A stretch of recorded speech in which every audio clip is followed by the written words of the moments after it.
Hello and welcome to Starbound's second channel. My name is Gabriel the Bibi Capaldi and I'll be your narrator today. But before we get into today's story, please do check down below that you are subscribed to the channel. It's 100% free and helps us pop up on your feed a bit more often. As he stared at the pile of medical equipment he would have to leave behind, Gizo couldn't help but curse silently. Why couldn't those humans understand that proper medicine required the appropriate tools? Yet all they told him when he complained was that the place he was about to be deployed to wasn't a top-tier galactic hospital, but just a medical tent where wounded human soldiers needed help after a tough battle. The neural tissue regenerator sat mockingly on his cabin's medical bench. Beside it, the molecular suture array seemed to gleam with reproach. The bioscanner, the nano-injection system, the sterile field, all of it would remain here, in his ship, useless to the wounded who needed care. He turned to the mirror mounted on his cabin wall, adjusting his medical uniform as someone who had done this 1,000 times before. But never like this. Never so naked. The reflection that stared back at him was one of a seasoned Zalarian doctor, though he hardly felt seasoned facing this particular challenge. His skin was the color of autumn wheat, that distinctive yellow gold that marked his species, smooth and unblemished despite his 43 standard years. His pointed ears, each one nearly 15 centimeters from base to tip, were tense with suppressed agitation. His eyes dominated his face, two black orbs, lacking visible pupils or irises, just an endless black that seemed to swallow light. "Naked," he muttered to himself, adjusting the collar of his medical uniform one final time. "Absolutely naked from a professional standpoint. I might as well be performing surgery with stone knives and prayer beads." The airlock notification chimed, a soft three-note melody that indicated it was time to transfer to the human vessel. Gizo took one last look around his medical cabin, at the equipment he'd spent years mastering, at the tools that represented the pinnacle of galactic medical science. Then he picked up his pathetic first aid case and walked away from civilization. The airlock opened silently. The pressure equalized with a soft pop he felt in his sensitive ears. He stepped through the threshold of his personal medical vessel. The ship's AI chirped a farewell in his native language, wishing him success in his mission. He didn't respond. What was there to say? Success in this context meant keeping humans alive with equipment that belonged in a historical exhibit.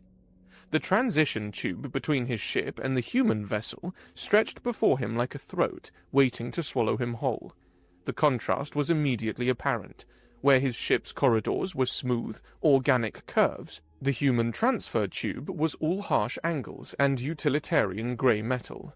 The transfer was quick, and soon the human's ship's interior assaulted his senses. Where Zalarian vessels employed careful environmental control, the human military transport was aggressively utilitarian. The corridors were wider than necessary, he noticed, with reinforced blast doors every 20 meters. The lighting was harsh white LED, and everything was painted in shades of grey and olive drab. As he entered the designated assembly area, Gizo found he wasn't alone in his misgivings.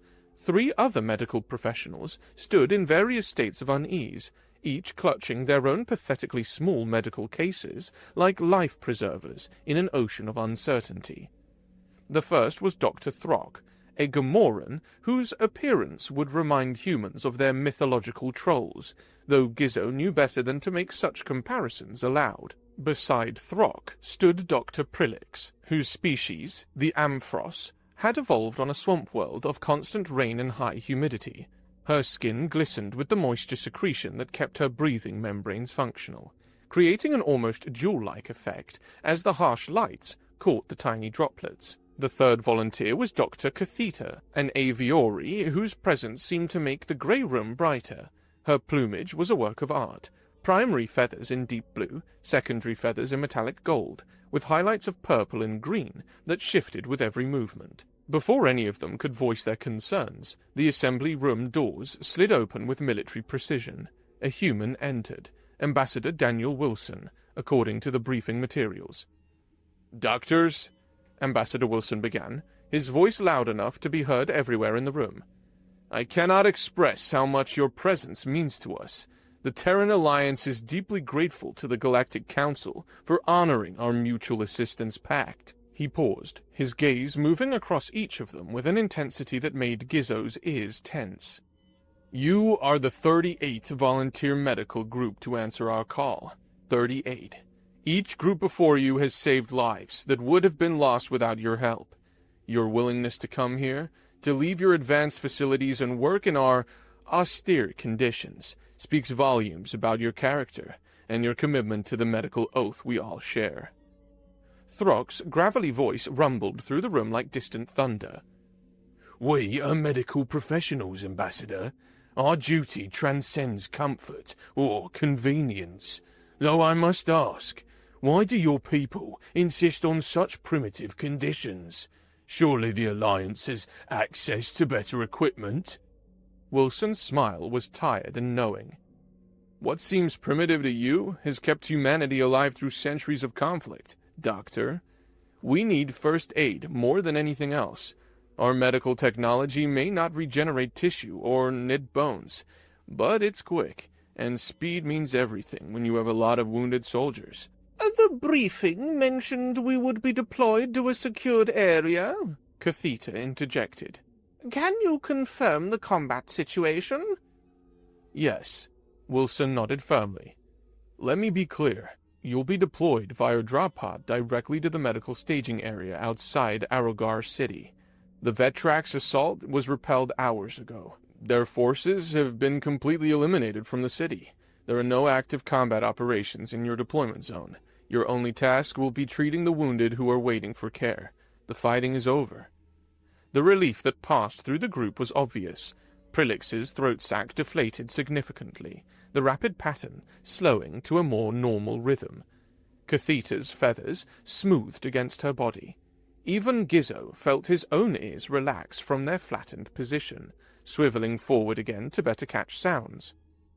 "If you'll follow me," Ambassador Wilson said, gesturing toward the exit, "I'll escort you to the drop pod. We'll brief you on the specific conditions as we walk." The group fell into step behind him, their disparate gaits creating an odd polyrhythm in the metal corridor. The human ambassador led them through corridors that all looked the same. Grey walls, grey floor, grey ceiling, broken only by color-coded pipes and emergency equipment stations. "Ambassador," Catheta's voice chimed, "might I inquire about the nature of the injuries we'll be treating? My briefing mentioned human combat medicine differs significantly from Council standards, but was regrettably light on specifics." Wilson's pace didn't slow, but Gizo caught the slight tensing of his shoulders, the way his hand unconsciously moved toward his side, checking for a weapon that wasn't there. A soldier's habit. "Human soldiers are tough, as are our Deathwolder allies, the Thraxians, Wolverines, and others who fight alongside us.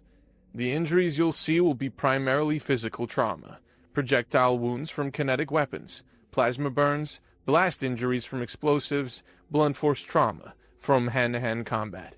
Nothing your training hasn't prepared you for." "And the medical facilities?" Dr. Prilix asked. "The briefing mentioned field hospitals, but was frustratingly non-specific about the actual equipment and conditions we'll be working with." "The medical tent is fully functional," Wilson assured them, though Gizo noticed he didn't meet their eyes when he said it. "It may not be what you're used to. We don't have molecular healers or tissue regenerators, but human field medicine has kept our soldiers alive through conflicts that would have exterminated most species.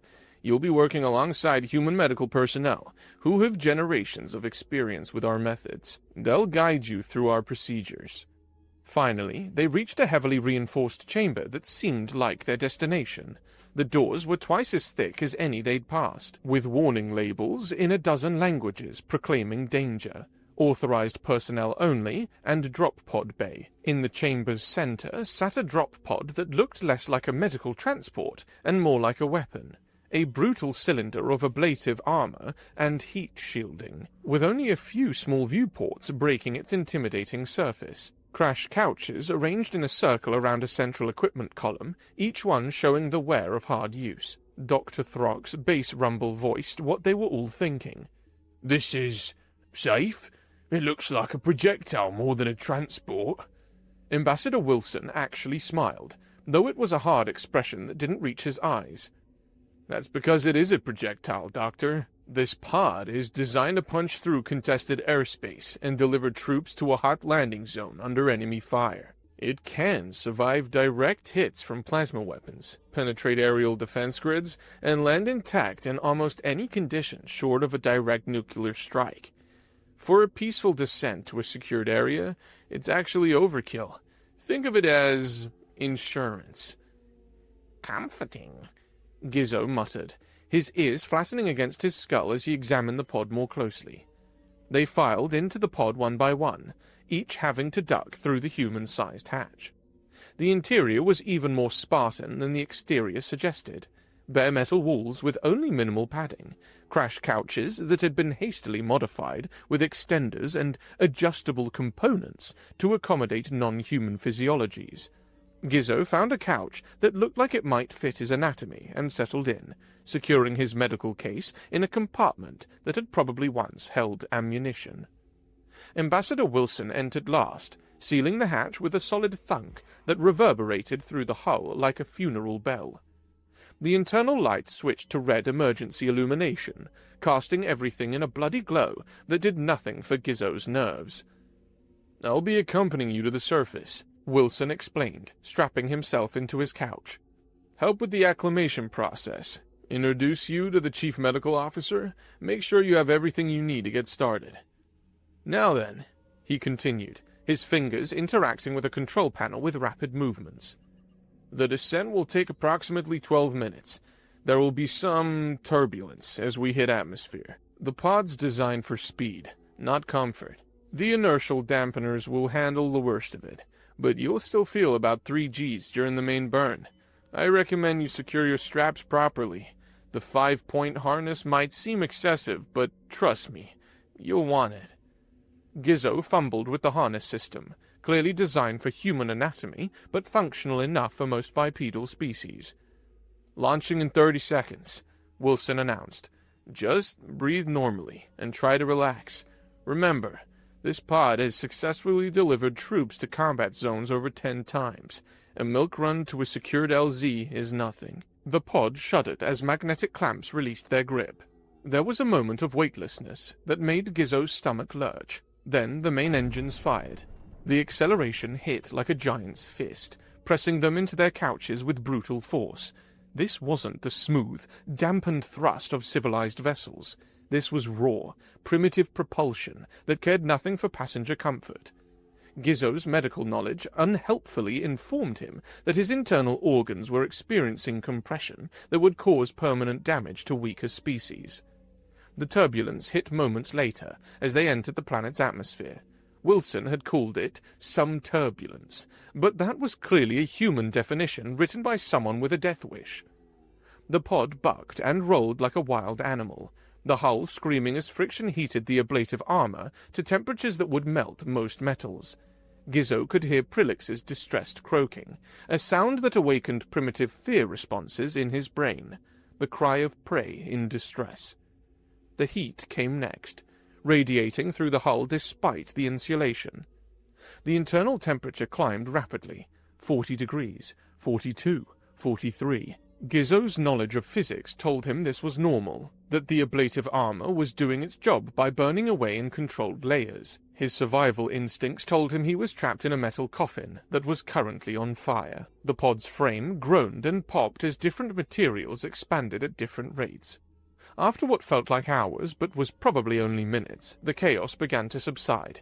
The pod's descent smoothed as they entered thicker atmosphere, and the control surfaces became effective.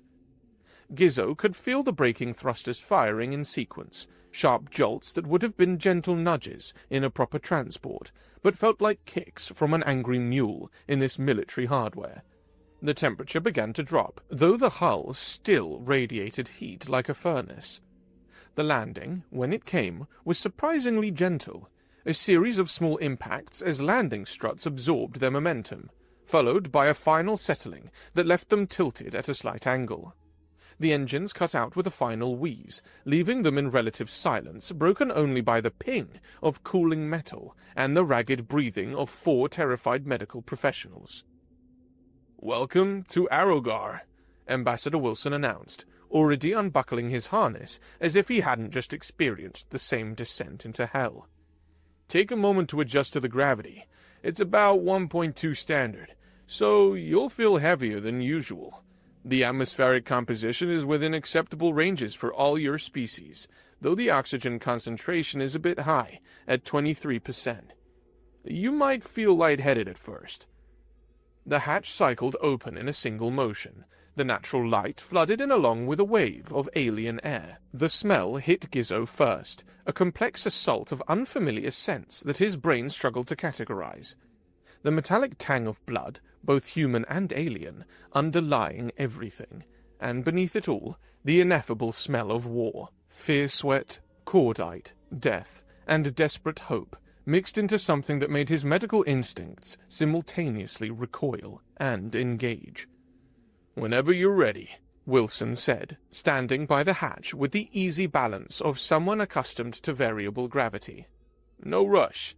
Take whatever time you need to acclimate. The wounded have waited this long. A few more minutes won't matter." One by one, they emerged from the pod. Gizo unbuckled slowly, testing his weight against the increased gravity. His legs, evolved for the lighter gravity of Zellar, protested at the additional load.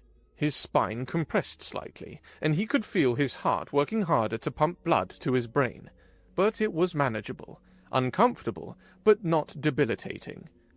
The scene that greeted them as they stepped onto the planet's surface was unlike anything in Gizo's medical experience. They had landed in what might generously be called a field hospital staging area, though it bore no resemblance to any medical facility he had ever seen or trained in. The landing pad was just a cleared area of dirt, marked by the scorched marks of previous pod landings. Around it, the aftermath of battle was everywhere. Rows of wounded beings, humans and their Death Welder allies, stretched in rough lines across muddy ground that had been churned into a morass by thousands of boots and tracks of military vehicles. Some wounded sat on improvised benches, made from ammunition crates and salvaged metal. Others lay on military-issue sleeping bags, spread directly on the dirt, their faces pale with blood loss or flushed with fever. There was no organization that Gizo could recognize, no clear triage areas, no separate zones for different types of injuries, no isolation for infectious cases, just row upon row of damaged bodies, waiting for help. The battlefield's detritus surrounded them like the shed skin of some massive beast. Scorched earth marked where plasma weapons had fired, leaving glass-smooth craters that still radiated heat. Pieces of destroyed vehicles littered the periphery. The twisted remains of hover tanks, the skeletal frames of aircraft brought down by ground fire, even what looked like part of a Vetrax war machine, its biomechanical components rotting in the alien sun. Buildings that had once been part of Arrogor's city's suburbs were now rubble, their remains pushed into rough barriers that provided minimal shelter from the elements. The medical tent itself dominated the center of the area like a canvas cathedral, a massive olive-colored military structure that must have been 40 meters long and 20 wide.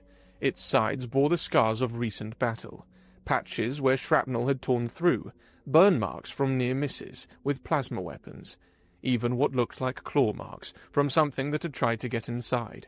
But it was the wounded themselves that drew Gizo's attention and held it with horrified fascination.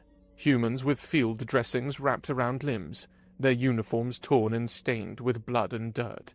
Their faces showed the exhaustion of combat, but their eyes held a desperate hope as they watched the new arrivals. "System is simple," Ambassador Wilson explained, his voice taking on a clinical tone that didn't quite mask his own exhaustion.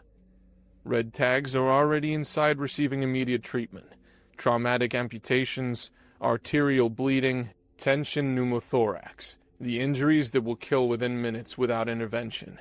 Yellow tags, that's most of what you see here, are stable but need treatment within the next few hours. Deep lacerations, fractures, burns, puncture wounds that aren't immediately life-threatening. Green tags are ambulatory. Minor injuries only. Cuts, bruises, minor burns, exhaustion cases. The surgeons inside will handle the critical cases. Your job will be to help clear this backlog. Sutures, setting bones, treating burns, administering antibiotics, clearing and dressing wounds. Nothing you haven't done 1,000 times before. 1,000 times with proper equipment, Dr. Throck rumbled, but there was no real protest in his voice. They were doctors. The wounded needed them. That fundamental truth transcended species, transcended technology, transcended comfort. The conditions are challenging, Wilson admitted, leading them through the waiting wounded. But every person here is alive because human field medicine works. It's not pretty. It's not sophisticated by your standards, but it keeps soldiers breathing long enough to reach better facilities. As they walked, Gizo noticed several soldiers tracking their movement with eyes that held desperate hope mixed with uncertainty. These warriors had probably never seen aliens like them before. A yellow-skinned Zalarian, a massive troll-like Gamoran, a glistening amphibian Amphros, and a brilliant feathered aviori. But they saw the medical insignia, understood that help had arrived, and that was enough to kindle hope in faces grey with pain and exhaustion. The smell grew worse as they approached the medical tent. It wasn't just blood and battle anymore. It was the sickly sweet scent of infection beginning to take hold.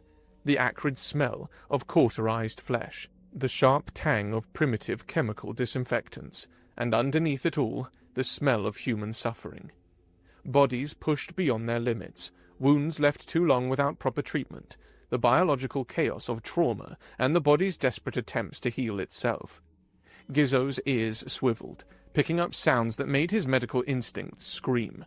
Wet breathing that spoke of fluid in lungs, the restless movements of fever, the barely suppressed groans of beings trying to be brave in the face of agony. Dr. Prillix's throat sac was working overtime now, pulsing rapidly as her species' equivalent of hyperventilation. The conditions.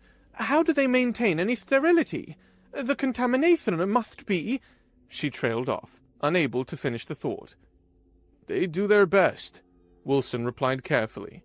Field medicine isn't about perfection. It's about keeping soldiers alive. Catheta clicked her beak thoughtfully, a sound like ceramic tapping against stone. The gravity is significant. It will impact our dexterity. Fine motor control will be compromised. How do your surgeons manage precision work under these conditions? Practice, Wilson said simply. Humans have been performing surgery under field conditions for centuries. We've learned to do it. You will too. They were passing through the waiting wounded now, close enough that Gizo could see the injuries in detail. Burns that would have been instantly treated with cellular regenerators back home were covered in primitive gel dressings that did little more than prevent further contamination. Lacerations that should have been sealed with molecular sutures were held closed with chemical adhesive, and fabric strips that would leave terrible scars. Broken bones were splintered with actual pieces of metal and wrapped with bandages, the most primitive immobilization possible. Everything was a stopgap. A temporary measure designed to keep the patient alive rather than heal them properly. Barbaric, Prillix whispered, and Gizo couldn't disagree. But even as the word left her mouth, he caught the eye of a young human soldier, probably no more than 20 standard years. The boy's left arm was wrapped in blood-stained bandages, the smell of infection already beginning to rise from the wound. His face was pale from blood loss, lips cracked from dehydration, eyes sunken with exhaustion. But when he saw Gizo's medical insignia, his entire expression transformed. Hope bloomed across his features like sunrise after a long night.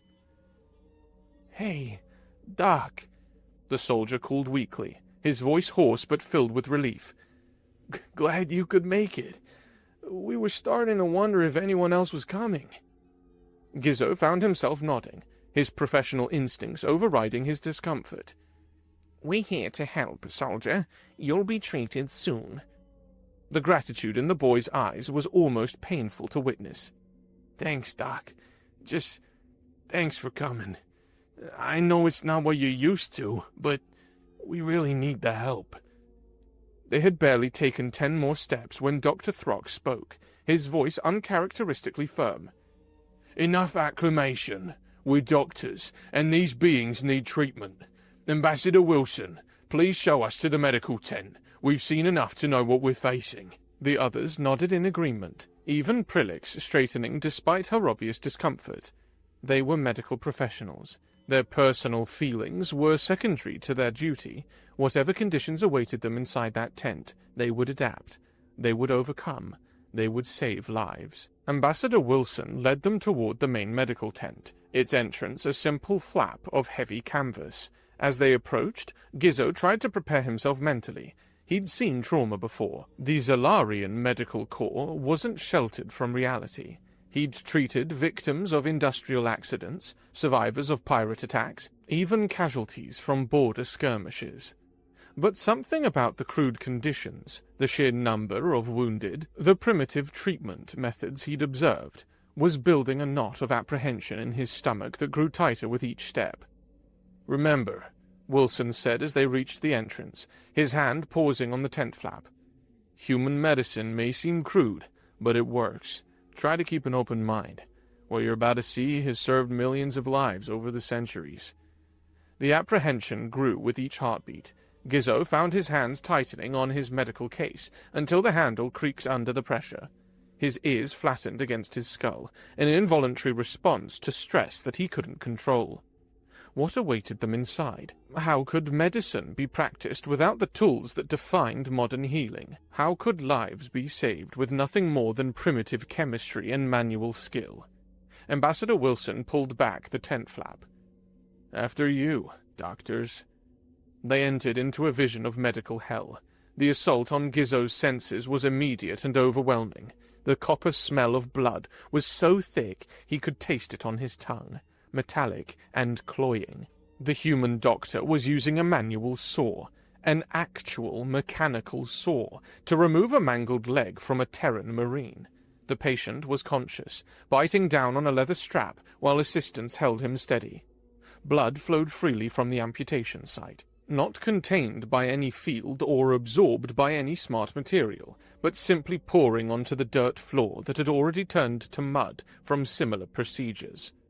The floor was a nightmare of churned earth, blood, and tracks from boots that had carried in dirt from outside. Each step the medical staff took spread the contamination further.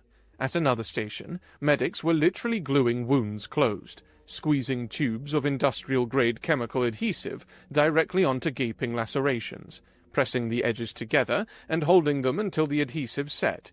No cellular regeneration, no molecular bonding, just chemical glue applied to human flesh like they were repairing machinery. A Wolverine warrior was having shrapnel pulled from his torso with metal forceps, each piece dropping into a metal pan with a wet plink.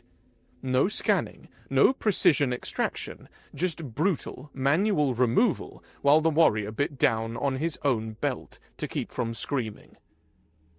"By the sacred pools," Prilix whispered, her enormous eyes dilating to their maximum extent in shock. She swayed on her feet, her moisture secretion increasing dramatically until she was practically dripping. Then, with a sound like a wet towel hitting the floor, she fainted. Her body collapsed into the muddy ground, adding to the contamination. Throck lasted 30 seconds longer. The massive Gamoran watched a human medic cauterize a wound with a heated metal plate, the smell of burning flesh adding a new dimension to the sensory assault. His face went from moss green to a sickly pale yellow, the Gamoran equivalent of shock. This is not medicine." Then 7 feet of Gamoran doctor toppled backward like a felled tree, shaking a shelf and causing several surgical instruments to rattle on their trays. Catheta remained standing but frozen, her head cocked at an unnatural angle as she stared at a human surgeon reaching into an open chest cavity with gloved but otherwise unaugmented hands, manually clamping off a bleeding artery. A thin, high keening sound emerged from her throat, and her wings spread slightly. Then her eyes rolled back, showing the white, nictitating membranes, and she pitched forward. Her beak struck the muddy ground with an ugly crack that made Gizo wince. "Oh, for fuck's sake!" one of the human surgeons exploded, not even looking up from his patient. "These are supposed to be our reinforcements. They can't even handle the sight of blood. We don't have time for this shite. We've got 300 wounded out there." Ambassador Wilson immediately stepped forward, positioning himself between the angry surgeon and the fallen aliens. "Dr. Morrison, please. They're not used to these conditions. They've never seen field medicine." "Then they're useless!" Morrison snapped, finally looking up. His eyes were bloodshot, pupils dilated from stimulants. "We need hands, not tourists. If they can't handle it, get them out." Gizo stood among his fallen colleagues, the last one standing. Every instinct in his body screamed at him to flee. His medical training was shouting that everything here was wrong. The contamination, the primitive tools, the brutal methodology. This violated every principle of modern medicine he'd spent decades learning. But then, his eyes found a wounded soldier on a nearby stretcher. A human, barely out of adolescence, with half his face burned away by plasma fire. The boy was conscious, one remaining eye fixed on the ceiling, tears cutting tracks through the dirt and blood on his face, waiting, enduring, trusting that someone would help him. And suddenly, like pieces of a puzzle clicking together, Gizo understood. This wasn't a hospital. This wasn't about perfect medicine or proper procedures. This was a battlefield surgery at its most raw, where the only metric that mattered was survival. The humans weren't wrong. They were just working with what they had, and what they had was keeping people alive against impossible odds. Gizo stepped over Prilix's unconscious form and moved to help his fallen colleagues. "Dr. Prilix," he said firmly, "wake up. We have work to do." Her eyes fluttered open, still dilated with shock. "The conditions, the contamination—" "Is irrelevant," Gizo said flatly. "We're not in a hospital. We're in a war zone. Every moment we waste on shock is a moment someone bleeds out." He moved to Throck next, using his medical knowledge to trigger the Gamoran's revival reflexes. "Dr. Throck, on your feet, now." The massive doctor groaned, his eyes focusing slowly. "The barbarity—" "Is keeping them alive," Gizo interrupted. "If you can't handle it, leave. But if you call yourself a doctor, then get up and help these people." Finally, he reached Catheta, gently manipulating the nerve cluster at the base of her skull. The aviori's eyes snapped open, her head rotating to focus on him. I cannot." "Yes, you can," Gizo said firmly. "We all can. We must." He stood, addressing all three of them as they struggled to their feet. "Listen to me. Yes, this is primitive. Yes, it's contaminated. Yes, it violates everything we've been taught. But look around you." He gestured at the rows of wounded. "Every one of these beings is alive because this system works. Not perfectly, not cleanly, but it works. We can stand here being shocked, or we can help. Choose." The three doctors looked at each other, shame and determination warring on their faces. Finally, Throck rumbled. "You're right. We are doctors. What do we do?" Gizo turned to the human medical staff, raising his voice. "We're ready to help. Tell us what you need." Dr. Morrison looked up from his patient, surprise flickering across his exhausted features. "You serious?" "We doctors," Gizo said simply. "Put us to work." Morrison studied him for a moment, then nodded. "All right. Barnes, get over here and show these aliens how to use field antibiotics. We'll start them on simple wound closure, and work up from there." A human medic, her scrubs so stained the original color was unrecognizable, approached with an armload of supplies. "Right, listen up. Forget everything you know about sterile procedure. Out here, antibiotics are our best friend. Pump everyone full of broad-spectrum antimicrobials and hope for the best." She held up a tube of the chemical adhesive. "This is medical glue. It's not pretty, but it holds wounds closed until we can get them to a proper facility. The medical ships will handle real sutures, prosthetics, and limb regrowth later. Our job is to keep them stable for transport." The next hours were a blur of mistakes and learning. Gizo's first attempt at using the chemical adhesive resulted in gluing his own fingers together. Prilix applied too much and had to cut away the excess with primitive scissors. Throk's massive hands, so precise with proper tools, struggled with the crude instruments. But slowly, painfully, they learned. The human medics guided them with a patience born of desperation. Gizo learned to judge the amount of adhesive by sight, to apply pressure just long enough for it to set. He learned to ignore the contamination, to work around the primitive conditions, to focus only on the immediate goal: stop the bleeding, prevent infection, keep them alive. Hours blended together. The wounded kept coming. Humans, Thraxians, Wolverines, even a few species Gizo didn't recognize. Each one was damaged, bleeding, hoping for help, and gradually the alien doctors found their rhythm. Night fell, though inside the tent it made little difference. The work continued under the harsh LED lights. Gizo lost count of how many wounds he'd glued, how many injections he'd administered, how many lives he'd helped save with tools that belonged in a museum. Dawn came grey and unwelcome, visible through the tent's few windows. Still, they worked. The line of wounded seemed endless, but gradually, impossibly, it began to shrink. Red tags became yellow, yellow became green. The crisis pace slowed to merely urgent. By the time the sun set again, painting the tent in shades of gold and crimson, they were treating the last of the urgent cases. Gizo found himself suturing a relatively minor laceration on a human corporal, his movements automatic after dozens of similar procedures. When the last patient was stabilized, when the immediate crisis had finally passed, the three alien doctors found themselves in a corner of the tent, exhausted beyond measure. They leaned against each other without thinking. Dr. Morrison approached, looking every bit as exhausted as they felt. The anger was gone from his features, replaced by something that might have been respect. "You did good," he said simply. "All of you. We couldn't have managed without the extra hands." "We did what was necessary," Gizo replied, too tired for anything but truth. Morrison nodded. "That's all any of us can do out here." He paused, then added, "Thank you."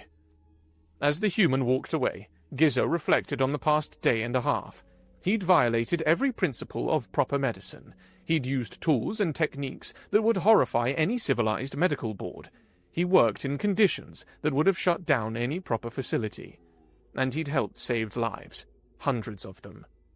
The soldier he sutured would have a scar, but he'd live to see his family again. The Thraxian whose arm he'd helped amputate would receive a prosthetic, then a new limb later. The Wolverine with the belly full of shrapnel would heal and fight again. They were all alive, because human field medicine, primitive as it was, worked when nothing else was available. "I need to sleep," Prilix murmured, her voice slurred with exhaustion. "And then a proper shower. And then, perhaps, a memory wipe." "Agreed," Throk rumbled. "Though, I think I understand them better now, the humans." Catheta clicked her beak softly. "We have much to report to the Medical Council. Our textbooks may need revision." Gizo nodded, too tired to speak. All he wanted was to return to his ship, to sleep in his proper bed, to pretend for a few hours that he hadn't just spent 2 days practicing medicine with stone knives and chemical glue. But underneath the exhaustion was something else. Satisfaction. Pride, even. He'd faced the impossible, and he had learned. As the three alien doctors finally stood to leave, supporting each other on unsteady legs, Gizo took one last look around the field hospital. It was still primitive, still contaminated, still everything his training said medicine shouldn't be. But it worked, and in the end, that was all that mattered.